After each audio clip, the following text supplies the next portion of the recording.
The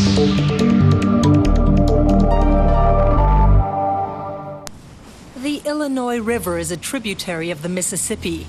On the surface, all seems peaceful, but down below, a war is raging. All right, you guys ready to start electrofishing? Yep, we are ready to go. Let's start electrofishing. The men drop electrodes into the water. They are not out here fishing for sport. 2, 1, power's on. The biologists were ready for the onslaught, but our crew wasn't. The fish jump several feet into the air, and more than a few land on the boat, or even strike the passengers. But once the fish are out of the water, they're doomed. It's their defense mechanism. They feel threatened by a predator or something they think might try to harm them or eat them. That just happens to be their response, is to jump up out of the water. The large invaders from Asia have been nicknamed killer carp. They eat up the food supply that native species depend on. The biologists are trying to get the situation under control, but it's a losing battle. As you can see, they're kind of taking over our river. It makes it safe. It makes it unsafe for boaters. You know, you can be flying down a side channel at 20 to 30 miles an hour, and a carp could jump up, and people I know have had broken jaws, broken noses. Dedicated anglers can put up with a lot, but they have little patience for this sort of thing. Professionals and amateurs alike are staying home. When they hear the noise of the motor, they jump. They've put people in the hospital. When they jump, I mean, they're jumping as high as 7, 8 foot out of the water. And if your boat's moving, it gets them jumping. People have been hit in the face, broken jaws, a lot of stuff like that. Has that ever happened to you? I've been hit a lot. I haven't ever broke anything yet, but I've been hit a lot by them. 7 a.m. The U.S. government has hired several fishermen to help get the infestation under control. They think many of the carp have retreated to this end of the lake. Armed with nets, they get to work. They expect to make a good haul today. It's the United States against the Asian carp.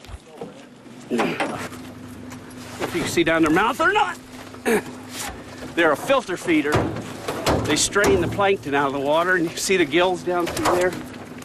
Not holding it very well, so you can, but you see down their throats, they can filter a lot pretty quick. We're just trying to slow them down. Our main job here and the purpose here is just to keep them from expanding farther north, especially controlling them, keeping them out of Lake Michigan. That's really our bigger goal right here. So far as from here on downstream, you know, like we were saying, there are estimates of 13 tons per river mile of just the one species, you know, not counting the others. So there are just far too many here. We'll never remove them all. If we can find a market. Chicago lies on Lake Michigan. Sport fishing operators at a local marina are worried about the effect the carp will have on business. Locals say the fish don't make good eating.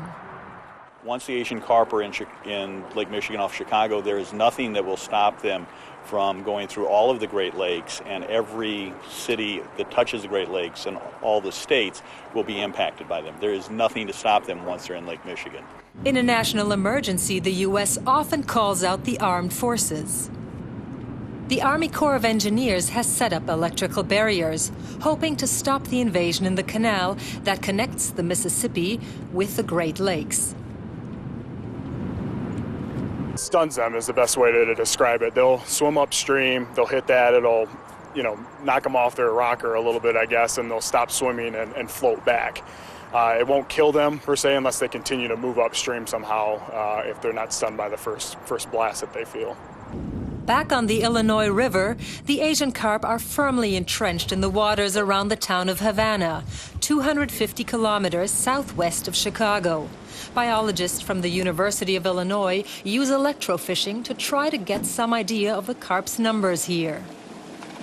It just so happens that when we put electricity in the water, we get the huge display of Asian carp. So it makes it a very good tool to show how many carp are in the river, to show what they do, you know, jumping out of the water. So it's kind of... Did you see any other fish today other than the carp? So far, I don't think so. The region's fish markets offer whatever the heart desires, but no Asian carp, even though plenty are available. We ask a local fish dealer. Asian carp, I do not sell. Why not? Why not? There's no demand. It's not in our supply. I don't go anywhere near it. Have you ever tried it? No, I've never tried Asian carp. In East Asia, the carp is a delicacy, but it doesn't appear on any menu in Chicago's Chinatown. So our team has one specially prepared for our meal. My parents, they love eating it because of the flavor of the fish. But I personally don't because it's just too much work for me to eat it. Deboning it and spitting out the bones while I'm eating it, so. Now, what does it taste like? To me, it tastes pretty muddy, so to them, they say it's very, very sweet. But to me, it tastes very muddy and very gamey, so I'm not a big fan of it. This seems to be one delicacy Americans have yet to develop a taste for. The only use local businesses have found for the invader so far is to export it back to Asia. 2, 1, power's on. In spite of the Army's best efforts, the fish continue their march toward the Great Lakes.